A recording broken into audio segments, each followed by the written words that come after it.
আল্লাহ পাক রব্বুল আলামিন কোরআনে কারীমের ভিতরে আয়াতের ইরশাদ করেন, নাজিল করে শুনিয়ে দিয়েছেন, হে নবী আপনি আপনার উম্মতদেরকে আমার আয়াতের গুলা শুনিয়ে দেন, কুরবানির ইতিহাসটা আপনি শুনিয়ে দেন। হযরত আদম আলাইহিস সালাতু ওয়াস সালামের যে দুইজন সন্তান ছিলেন, হাবিল আর কাবিল, হাবিল আর কাবিলের কাহিনীটা আপনি কোরআনে কারীমের আয়াতগুলো তেলাওয়াত করে তাদেরকে শুনিয়ে দেন। কি শুনাইছেন? ওয়াতলু আলাইহিম নাবা বনি আদম বিল হক إذ قربا قربانا فتقبل من أحدهما ولم يتقبل من الآخر قال لأقتلنك قال إنما يتقبل الله من المتقين। হে নবী আপনি আপনার পূর্বের উম্মতদের কাহিনীটা শুনিয়ে দেন। ওয়াতলু আলাইহিম নাবা আবনাই আদম, আদম আলাইহিস সালাতু ওয়াস সালামের সন্তানদের কাহিনীটা আপনি তেলাওয়াত করে শুনিয়ে দেন, সঠিকভাবে শুনিয়ে দেন। ইয কররাবা কুরবানান ফাতুকুব্বিলা মিন আহাদিহিমা ওয়া লাম ইউতাকাব্বাল মিনাল আখার। আদম আলাইহিস সালাতু ওয়াস সালামের দুইজন সন্তান ছিলেন, তারা আল্লাহর রাস্তায় কুরবানি করেছিলেন। একজনের কুরবানি আল্লাহ গ্রহণ করেছেন, ফাতাকাব্বাল মিনাল আখার, আরেকজনের কুরবানি আল্লাহ পাক রব্বুল আলামিন গ্রহণ করেন নাই। ইন্নামা ইয়াতাকাব্বালুল্লাহু মিনাল মুত্তাকিন। আরেকজন বললেন আমি তোমাকে হত্যা করব, দ্বিতীয়জন বললেন আমি সত্যবাদীদের অন্তর্ভুক্ত। আল্লাহ পাক রব্বুল আলামিন যারা আল্লাহকে ভয় করে, যারা মুত্তাকি, যারা তাকওয়াবান, তাদের কুরবানি আল্লাহ পাক রব্বুল আলামিন গ্রহণ করেন। يتقبل من الآخر قال إنما يتقبل الله من المتقين। এই আয়াতের থেকে 31 নম্বর আয়াত পর্যন্ত আদম আলাইহিস সালাতু ওয়াস সালামের দুইজন সন্তানের কুরবানি আসতেছে। কেন আদম আলাইহিস সালামের সন্তানগুলো কেন কুরবানি করলেন? আদম আলাইহিস সালাতু ওয়াস সালাম যখন দুনিয়াতে আসলেন, তাদেরকে হাওয়া আলাইহিস সালাতু ওয়াস সালামকে স্ত্রী হিসেবে দিয়ে দিলেন। এখন মানব জাতি দিয়ে যেহেতু পৃথিবী শ্বাস করবেন, মানব জাতি দিয়ে পৃথিবী আবাদ করবেন, তো আদম এবং হাওয়া আলাইহিস সালাতু ওয়াস সালামের দুইজন সন্তান হতেন।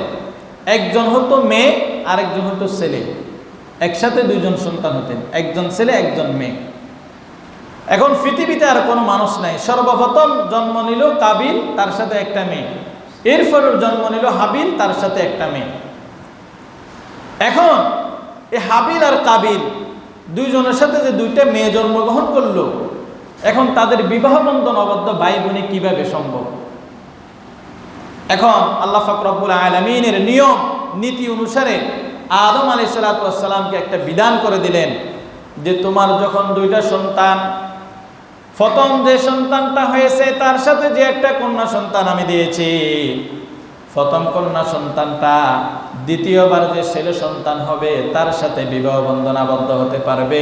দ্বিতীয় ঘরে যে সন্তান হবে, দ্বিতীয় ঘরে যে মেয়ে সন্তান হবে, ওই মেয়ে সন্তানটা প্রথম যে সন্তান প্রসব হবে ওই ছেলের সাথে বিবাহ বন্ধনে আবদ্ধ হওয়াটা আদম আলাইহিস সালাতু ওয়াস সালামের শরীয়তের ভিতরে জায়েজ ছিল। তাহলে বোঝা গেল আদম আলাইহিস সালাতু ওয়াস সালামের দুইজন সন্তান, প্রথম সন্তান মেয়ে, দ্বিতীয়বার একটা হলো সন্তান মেয়ে, ছেলে একটা মেয়ে। প্রথম ঘরের ছেলে পরের ঘরের মেয়েকে বিয়ে করবে, মানে পরে যে সন্তান হবে তার মেয়েটা বিয়ে করবে। পরে যে একটা ছেলে আর মেয়ে হবে ওই মেয়েটাকে প্রথম যে ছেলে হয়েছে ছেলেটা বিয়ে করবে। কথাটা বুঝছেন? এখন ঘটনা হলো কাবিলের সাথে যে মেয়েটা জন্মগ্রহণ করছে ওই মেয়েটা ছিল খুবই সুন্দরী, রূপসী। আর হাবিলের সাথে যে মেয়েটা জন্মগ্রহণ করছে ওইটা কাবিলের সাথে যে মেয়েটা জন্মগ্রহণ করছে তার তুলনায় একটু সুন্দর কম, একটু কুশ্রী। এখন বিবাহের বেলা যখন আসছে কাবিলের সাথে যে মেয়েটা, এটা কে বিয়ে করবে? হাবিলের সাথে যে মেয়েটা এটা কাবিলে বিয়ে করবে, কাবিলের সাথে যে মেয়েটা এটা হাবিলে বিয়ে করবে। বাগবন্টুয়ারায় দেখা যায় হাবিলের সাথে যে মেয়েটা এটা একটু সুন্দর কম, এটা কাবিলের বাগে পড়ে। কাবিলের সাথে যে মেয়েটা এটা একটু সুন্দর, সুশ্রী, ভালো দেখতে সুন্দর, ওইটা বিয়ে করবে হাবিলে। এখন কাবিল সেটা মানতে রাজি নেই। এখন কাবিল সেটা মানতে রাজি নাই। কাবিল বলতেছে আমি আল্লাহ পাক রব্বুল আলামিনের যে বিধান দিয়েছে আমার বাবার পক্ষ থেকে, আমি এই বিধান মানি না। আমার সাথে যে সন্তান মেয়ে সন্তান হয়েছে এটা সুন্দরী, আমি আমার সাথে মেয়েটাকে বিয়ে করব। হাবিলের সাথে যে মেয়ে ওইটা আমি বিয়ে করতে রাজি নয়। বেজাল পাচ্ছে নি ভাইয়ে ভাইয়ে বাপুতে এ বাপ হুতে ছেলে আর বাপ কি বলেন, ভাইয়ে আর ভাইয়ে, এটা কি উচিত না অনুচিত, হক না নহক? না হক। আল্লাহর বিধানকে অমান্য করার কারণে বাবার সাথে ছেলের সাথে ভাইয়ে ভাইয়ে দুইজনের সাথে মারামারি যুদ্ধ শুরু হয়ে গেল। এখন আদম আলাইহিস সালাতু ওয়াস সালাম বলল, সন্তান ঠিক আছে বুঝছি, তোমরা একটা কাজ করো,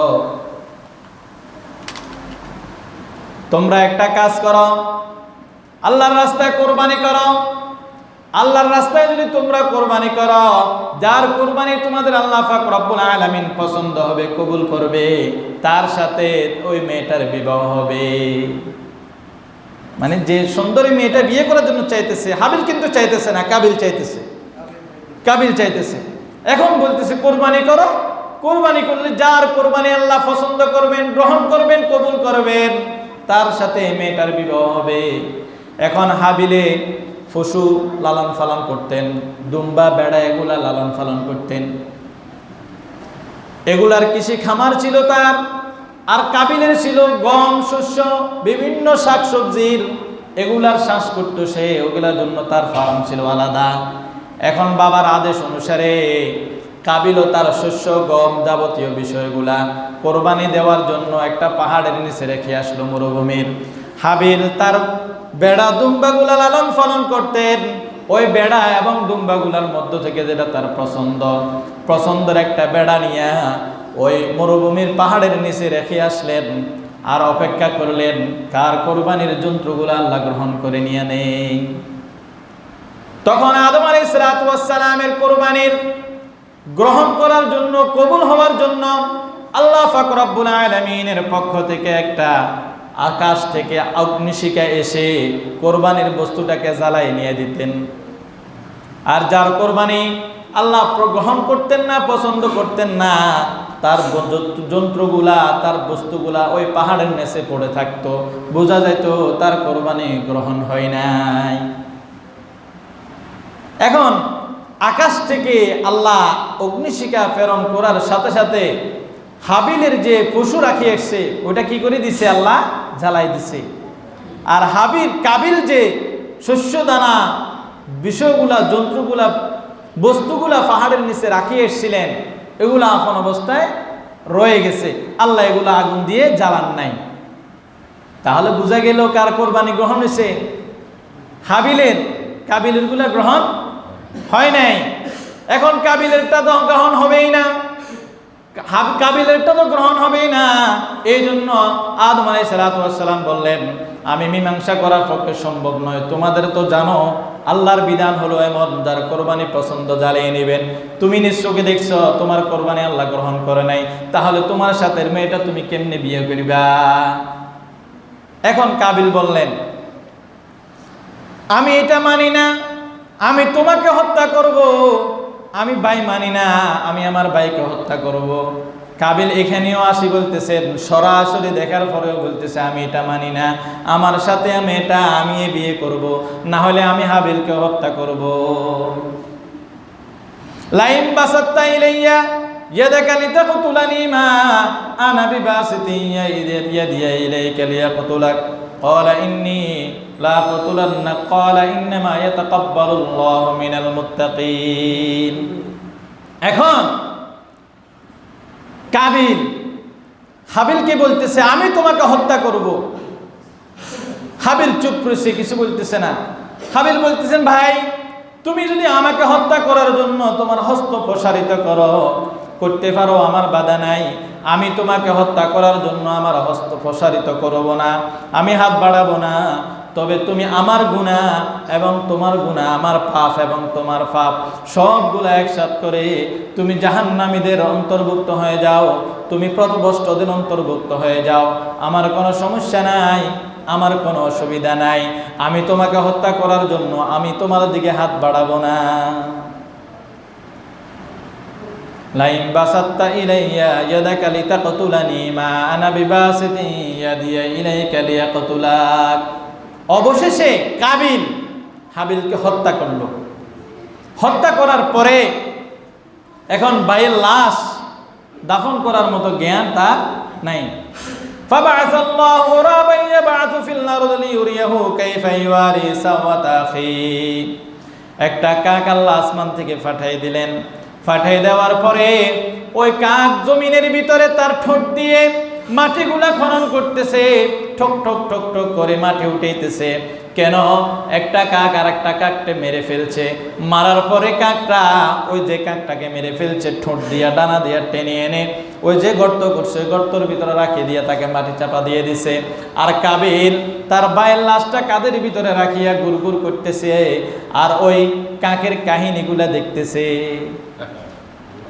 দেখি বলতেছে, হায় আফসোস, আমার কাছে তো একটা কাকের জ্ঞান বুদ্ধি পর্যন্ত আমার কাছে নাই।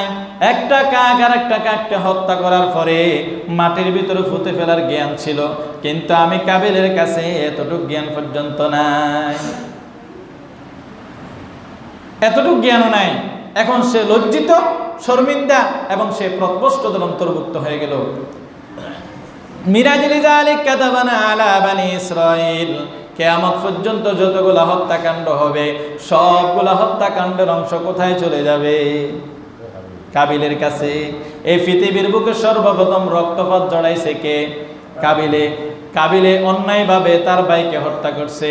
আর আমাদের জগতের ভিতরেও বাই বাই হত্যাকাণ্ড আছে কিনা? যতগুলা হত্যাকাণ্ড হয়, মারামারি হয়, দেখবেন সবগুলা না হোক অত্যাচার এবং জুলুম করি। সবগুলা না হোক এবং অত্যাচার আর কি জুলুম করি। হাবিলের কাছে যে হত্যা করছে কাবিলে, এটা কি ন্যায় না অন্যায়? না হোক না হোক। আল্লাহ পাক আমাদেরকে বোঝার তৌফিক দান করেন।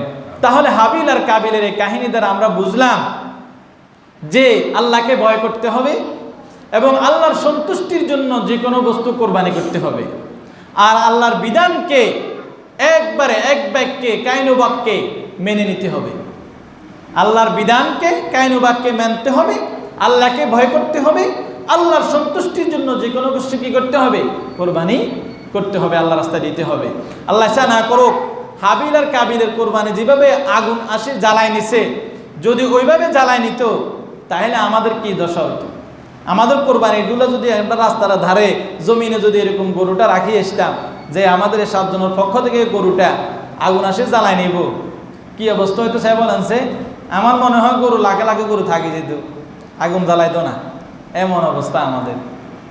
আল্লাহ পাক আমাদের সকলকে সঠিকভাবে কোরবানি করার তৌফিক দান করেন। ক্বালা রাসূলুল্লাহ সাল্লাল্লাহু আলাইহি ওয়াসাল্লাম ইন্নামাল আমালু বিন্নিয়াত। আমাদের এখনো সঠিক সময় আছে, আমরা এখন থেকে নিয়তকে বিশুদ্ধ করে ফেলি এবং আমাদের টাকাটা হালাল টাকার ব্যবস্থা করে ফেলাই।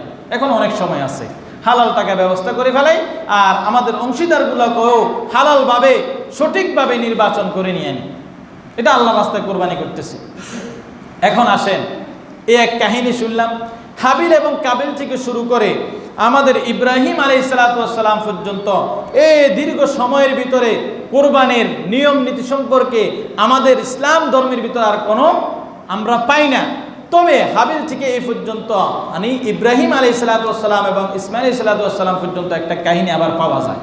সেটা হলো কি, রব্বি হাবলি মিনাস সালিহিন ফাবাশশারনাহু বিগুলামিন হালিম ফালাম্মা বালাগা মাহু সায়া ক্বালা ইয়া বুনাইয়া ইন্নী আরা ফিল মানাম আন্নী আযবাহুকা ফানজুর মাযা তারা। সূরা সাফফাতের ভিতরে আছে। ইব্রাহিম আলাইহিস সালাতু ওয়াস সালাম 80 থেকে 90 বছর পর্যন্ত বয়স হয়ে গেছে। আল্লাহ পাক রব্বুল আলামিনের পক্ষ থেকে এখনো সে একটা সন্তানের মালিক হতে পারে নাই। আল্লাহ পাক রব্বুল আলামিনের কাছে সব সময় দোয়া করতেছেন, রব্বি হাবলি মিনাস সালিহিন। আমরা এই দোয়াটা করতে পারি, রব্বি হাবলি মিনাস সালিহিন ফাবাশশারনাহু বিগুলামিন হালিম। আয় আল্লাহ, আপনি আমাকে একটা সন্তান দান করেন। আয় আল্লাহ, আমাকে পিতা হওয়ার মতো যোগ্যতা দান করেন। আমার ওয়াইফকে আল্লাহ মা হওয়ার মতো একটা সন্তান দান করেন। এভাবে দোয়া করতেই আছে, নৈরাশ হয় নাই। এখন দীর্ঘ বছর হয়ে গেছে, একটা সন্তান দান করেছেন ইসমাঈল আলাইহিস সালাতু ওয়াস সালাম। ইসমাঈল আলাইহিস সালাতু ওয়াস সালামকে যখন দান করেছেন, ফালাম্মা বালাগা মাহু সায়া ক্বালা ইয়া বুনাইয়া, যখন ইব্রাহিম আলাইহিস সালাতু ওয়াস সালামের সন্তান ইসমাঈল আলাইহিস সালাতু ওয়াস সালাম হাঁটার মতো সময় উপক্রম হয়েছে, বাবার সাথে হাঁটতে পারে, বাবা বাবা বলে ডাকতে পারে, বাবার সাথে দৌড়াদৌড়ি করতে পারে, সেই মরুভূমি সুদূর শাম থেকে মরুভূমিতে নিয়ে রাখে এসেছিল মক্কা নগরীতে বাইতুল্লাহর কাছে। ওইখানে রাখে আসার পরে আল্লাহ পাক রব্বুল আলামিন ইব্রাহিম আলাইহিস সালাতু ওয়াস সালামকে স্বপ্ন চোখে দেখাইতেছেন, ও ইব্রাহিম, তোমার প্রিয় বস্তুটা আল্লাহর রাস্তায় কোরবানি করে ফেলো।